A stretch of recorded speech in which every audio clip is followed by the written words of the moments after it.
ప్రగతి ఛానల్కు స్వాగతం. ఈరోజు మనం ఆహార వృధాను అడ్డుకోవడం ఎలాగో చూద్దాం. మన దేశంలో అన్నం పరబ్రహ్మ స్వరూపం అని ఎక్కువ మంది నమ్ముతారు. అలాగే మన దేశంలో నేడు జనాభా అధికమవుతున్నా ఆహార వృధా కూడా అధికం అవుతోంది. ఒక్క మన దగ్గరే కాదు, ప్రపంచ దేశాలన్నిటిలోనూ నేడు ఆహార వృధా అనుకోని రీతిలో పెరిగిపోతూ పెద్ద సమస్యగా పరిణమించింది. అందుకే ఎందరో నిపుణులు ఆహార వృధాను అడ్డుకోవడానికి అనేక సూచనలు, సలహాలు ఇస్తున్నారు.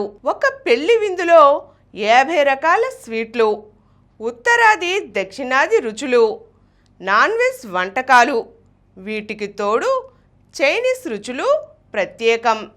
ఇంకా చాట్ ఐటమ్స్, కట్ ఫ్రూట్స్, వివిధ ఫ్లేవర్లలో ఐస్ క్రీమ్స్, ఇలా చవులూరించే ఎన్నో రకాల ఆహార పదార్థాలను రుచి చూడటం మాట అటుంచి చూడటానికే చాలా సమయం పట్టిందంటున్నారు అతిథులు. గొప్పలు కాకపోతే మరీ ఇన్ని పదార్థాలు అవసరమా అని నొచ్చుకునేవాళ్ళు లేకపోలేదు. పండగ పూట అమ్మ నానమ్మ కలిసి తెల్లారక ముందే నిద్రలేచి పంచభక్ష పరమాన్నాలను వండారు. బొబ్బట్లు, పాయసం, మిరపకాయ బజ్జీలు, పెరుగువడ, పులిహోర, కొబ్బరి అన్నం, 2 కూరలు, పప్పు, రసం, పెరుగు, అప్పడాలు, వడియాలు, ఇలా లిస్టు చాలానే ఉంది. ఇంతకీ వాళ్ళింట్లో ఉన్నది మొత్తం 4. తిన్నా తినకున్నా పండగ కాబట్టి పద్ధతి ప్రకారం ఆ మాత్రం వంటకాలు ఉండాల్సిందేనంటారు ఇంట్లోని ఆడవాళ్ళు. భార్యాభర్తలు ఇద్దరు కార్పొరేట్ ఉద్యోగస్తులు. బిజీగా ఉండటం వల్ల ఎప్పుడూ ఫుడ్ ఆర్డర్ పెట్టడమే. పిల్లలు సహా ఎవరికి ఇష్టమైన వాళ్ళు ఆర్డర్ చేసుకుంటారు. బిర్యానీ, కబాబ్లు, స్టార్టర్స్, రోటీలు, సైడ్ డిష్లు, కూల్ డ్రింక్లు, ఇలా 4 తినడానికి అవసరానికి మించి మరెన్నో. తిన్నంత తిని మిగతాది ఫ్రిడ్జ్లో పెడతారు. జ్ఞాపకం ఉంటే మరుసటి రోజు ఉదయం పని మనిషికి ఇచ్చేస్తారు, లేదంటే అదంతా డస్ట్బిన్లోకే. పై 3 సందర్భాలలోనూ సాధారణంగా కనిపించేది ఆహార వృధాయే. గొప్పలు, ఆచారాలు, అవసరాలు అంటూ కారణం ఏదైనా ఆహార వృధా అనేది మన దగ్గరే కాదు, ప్రపంచమంతటా నేడు అధికంగానే జరుగుతోంది. ఆహార సృష్టి, ఆహార వినియోగం కన్నా ఆహార వృధా అధికమైతే భవిష్యత్తు ప్రమాదభరితమే. మన దేశాన్ని ఒకవైపు అన్నం పెట్టే అన్నపూర్ణగా కీర్తిస్తున్నప్పటికీ మరోవైపు తినడానికి పట్టెడన్నం లేనివారు కూడా అధికంగానే ఉన్నారు. 2025 గ్లోబల్ హంగర్ ఇండెక్స్ ప్రకారం 127 దేశాల్లో మన ఇండియా స్థానం 105. ఆహార వృధాలో ప్రపంచంలో మాత్రం 2వ స్థానంలో ఉంది. మొదటి స్థానంలో మనకన్నా ముందున్నది చైనా. జనాభా విషయంలోనూ తొలి స్థానాల్లో ఈ 2 దేశాలే ఉన్నాయి. మన దేశంలో ఏటా ఎంత లేదన్నా సుమారు 92,000 కోట్ల రూపాయల విలువగల ఆహారం నేలపాలవుతోంది. ఇంకాస్త వివరంగా చెప్పాలంటే సగటున ప్రతి వ్యక్తి 55 కిలోల ఆహారాన్ని వృధా చేస్తున్నాడు. Food safety and standards authority of India గణాంకాల ప్రకారం ఆహారంలో 3వ వంతు వృధా అవుతోంది. నేడు అనేక దేశాలు ఈ ఆహార వృధాను అరికట్టడానికి ఒక్కో దేశంలో ఒక్కో విధానంతో ముందుకు వస్తున్నాయి. ముఖ్యంగా దక్షిణ Korea say as you throw program గురించి చెప్పుకోవాలి. అక్కడ ఎంత చెత్త వేస్తే అంత డబ్బు ప్రభుత్వానికి కట్టాలి. దీంతో ఫుడ్ వేస్టేజ్ 30% తగ్గిందట. ఇక డెన్మార్క్లోనైతే స్టాప్ వేస్టేజ్ ఆహార ఉద్యమం ఉప్పెనలా సాగుతోంది. ఆహార వృధా గురించి అవగాహన కార్యక్రమాలు, చట్టాలు చేశారు.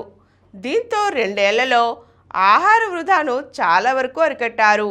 ఇక యునైటెడ్ కింగ్డమ్లో 900 పైచిలకు ఫుడ్ బ్యాంకులు పనిచేస్తున్నాయి. ఇవి ఇటు ఆహార వృధాను, అటు అన్నార్తుల అవసరాలను తీరుస్తున్నాయి. మనది వ్యవసాయ ప్రధానమైన దేశం. అయితే విచారించదగ్గ విషయం ఏమిటంటే ఆయా పంటలకు తగినంతగా నిల్వ, రవాణా రంగాలు అభివృద్ధి చెందలేదు. ఈనాటికి పండించిన పండ్లు కూరగాయల్లో 5-13%, నూనె గింజలు సుగంధ ద్రవ్యాల్లో 3-7% వృధా అవుతున్నాయి. కోల్డ్ స్టోరేజ్, రవాణా, ప్యాకేజింగ్ వస్తువులు లేకపోవడం వల్ల ఈ వృధా జరుగుతోంది. ఎండనక వాననక రైతులు కష్టపడి పండించిన ఉత్పత్తులు వినియోగదారుల దగ్గరికి రాకముందే పాడైపోవడం అత్యంత బాధాకరం. By one get one free ఆఫర్ల వల్ల అవసరం ఉన్నా లేకున్నా కొనేస్తున్నారు. వీటిల్లో తొందరగా పాడైపోయేవి ఆహార పదార్థాలే. ఇక రెస్టారెంట్ వృధాల గురించి చెప్పక్కర్లేదు. విందులు వినోదాల పేరిట హోటల్కు వెళ్ళిన ప్రతిసారి తినగలమా లేదా అనేది ఆలోచించకుండా కస్టమర్లు ఆర్డర్ చేస్తారు. తిన్నంత తినేసి మిగతాది వదిలేస్తారు. సదరు మిగిలిన పదార్థాలు రెస్టారెంట్ వాళ్ళు చెత్తలో వేస్తారు. వాళ్లకు ఆల్రెడీ డబ్బులు అందాయి కాబట్టి ఏ బాధ ఉండదు. అంత సమయం, వనరులు, డబ్బు ఇలా ఆహారోత్పత్తిలో ఎన్నో ముడిపడి వృధా అవుతున్నాయి. ఆహారాన్ని నేలపాలు చేయడం అంటే దేశ ఆర్థిక రంగాన్ని, పర్యావరణాన్ని దెబ్బతీసినట్లే. మన అల్ట్రా గ్రాండ్ వివాహాలు దుబారా ఖర్చులకు కేర్ ఆఫ్ అడ్రస్గా మారాయి. పెళ్లి, ఇతర వేడుకల్లో ప్రతిష్ట, దర్పం చూపించడానికి, మర్యాద కోసం లెక్కకు మించి ఆహార పదార్థాలను తయారు చేస్తున్నారు. పెళ్లి తతంగం అంతా అయిపోయాక సుమారు 40% ఆహార పదార్థాలు వృధా అవుతున్నాయి. వీటి నివారణకై బఫే భోజనాల్లో కొన్ని మార్పులు చేస్తే బాగుంటుందంటున్నారు నిపుణులు. ప్లేట్ సైజ్ తగ్గించాలి. ప్రస్తుతం ఉపయోగిస్తున్న భోజన ప్లేట్ల వ్యాసాన్ని 3 సెంటీమీటర్లకు తగ్గిస్తే ఓ ప్లేట్లోని ఆహార వృధా 19.5% తగ్గుతుందట. చాలా హోటల్స్, రెస్టారెంట్లలో టేస్ట్ కోసం ఫుడ్ శాంపిల్స్ను ఇస్తుంటారు. అయితే వీటిని పెద్ద పెద్ద గిన్నెల్లో ఉంచకుండా చిన్న చిన్న గిన్నెల్లో ఉంచితే ఆహార వృధా తగ్గుతుంది. ఉష్ణోగ్రతలు నియంత్రించగల పాత్రల్లో ఆహార పదార్థాలను ఉంచితే ఎక్కువసేపు తాజాగా ఉంటాయి. ఖరీదైన ఆహార పదార్థాలను అప్పటికప్పుడు వడ్డించడం వల్ల వృధాను అరికట్టవచ్చు. వంటల కోసం ఫ్రోజన్, డ్రై ఆహార పదార్థాలను ఉపయోగించడం మంచిది. వీటిని ఎప్పటికప్పుడు తక్కువ సమయంలో తాజాగా వండవచ్చు. మన దేశం ముఖ్యంగా పండ్లు, కూరగాయల ఉత్పత్తిలో ప్రపంచంలోనే 2వ స్థానంలో ఉంది. కానీ తగిన విధంగా నిల్వ చేసే వసతులు లేనందున 40% పండ్లు, కూరగాయలు మార్కెట్లోకి రాకముందే చెడిపోతున్నాయి. చెన్నైకి చెందిన గ్రీన్ ప్యాడ్ ల్యాబ్ అనే స్టార్టప్ ఈ సమస్యకు చక్కటి పరిష్కారాన్ని చూపింది. ప్రత్యేకమైన ప్యాకేజింగ్ కవర్లకు ఈ స్టార్టప్ రూపొందించింది. పండ్లు, కూరగాయలను ఈ కవర్లలో ప్యాక్ చేయడం వల్ల వాటి నాణ్యత, తాజాదనంలో మార్పు రాదు. అలాగే అవి తొందరగా పరిపక్వం చెందకుండా నివారిస్తాయి. ఆహార వృధా నివారణకు ఢిల్లీకి చెందిన వేస్ట్ లింక్ అనే స్టార్టప్ సృజనాత్మక పరిష్కారాన్ని చూపింది. ఆహార పదార్థాలను తయారు చేసే కర్మాగారాల్లో మిగిలిపోయిన ముడి పదార్థాలను, ఆహార ఉపోత్పత్తులను సేకరించి జంతువుల ఆహారాన్ని తయారు చేస్తోంది. ఈ ఆహార పదార్థాల్లో పోషక విలువలు కూడా ఎక్కువగా ఉండడం విశేషం. ప్రస్తుతం ప్రపంచమంతా నేచురల్ ప్రొడక్ట్స్కే ఓటేస్తోంది. అందుకే ఇదివరటి కన్నా ఇప్పుడు కాస్మెటిక్స్, హెల్త్ కేర్ రంగ తయారీల్లో ఆహారోత్పత్తులను వినియోగిస్తున్నారు.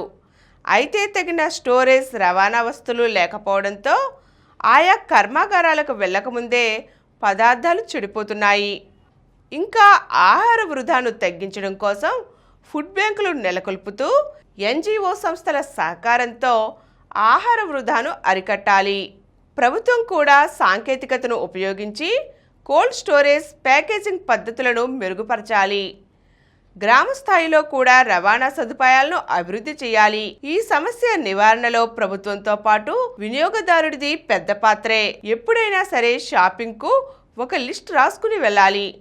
ఆ లిస్టులో ఉన్న వాటిని తప్ప ఆఫర్లలో కనిపించినవి కౌంటర్ దగ్గర ఊరించిన వాటి జోలికి పోకూడదు. విందులు వినోదాల సమయంలో టేబుళ్ల మీద భోజనాలను ప్రోత్సహించాలి. బఫేలు తగ్గించుకోవాలి. వంటింటి ఆర్గానిక్ వ్యర్థాలను పెరట్లో మొక్కలకు ఎరువులుగా వేయాలి. అపార్ట్మెంట్లలో కూడా ఇలాంటి సదుపాయాలను ఏర్పరచాలి. ఆహార వృధా పట్ల చిన్నప్పటి నుంచే పిల్లల్లో అవగాహనను పెంపొందించాలి. పెద్దలు ఆహార వృధాను నేరంగా భావించాలి. భావితరాలను దృష్టిలో పెట్టుకొని ఆహార నిపుణులు చెబుతున్న ఈ చిన్న చిన్న సూచనలను పాటిస్తే తప్పకుండా మనకే కాక ఈ దరిద్రికి మేలు కలుగుతుందంటున్నారు నిపుణులు. ఈరోజు మనం ఆహార వృధాను అరికట్టడం ఎలాగో తెలుసుకున్నాం కదండి. మరో చక్కని అంశంతో మళ్ళీ కలుద్దాం.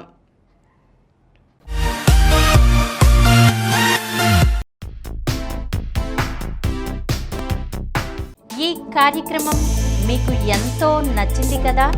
ఇటువంటి మరిన్ని వీడియోల కోసం అనతి కాలంలోనే 20 కోట్లకు పైగా వ్యూస్ సాధించిన సమరం ఛానల్ సమర్పించు సమరం ప్రగతి ఛానల్కు సబ్స్క్రైబ్ చేయండి, లైక్ చేయండి, మీ ఫ్రెండ్స్కి షేర్ చేయండి. అలాగే ప్రక్కనున్న గంట సింబల్ని ప్రెస్ చేయడం మర్చిపోకండి.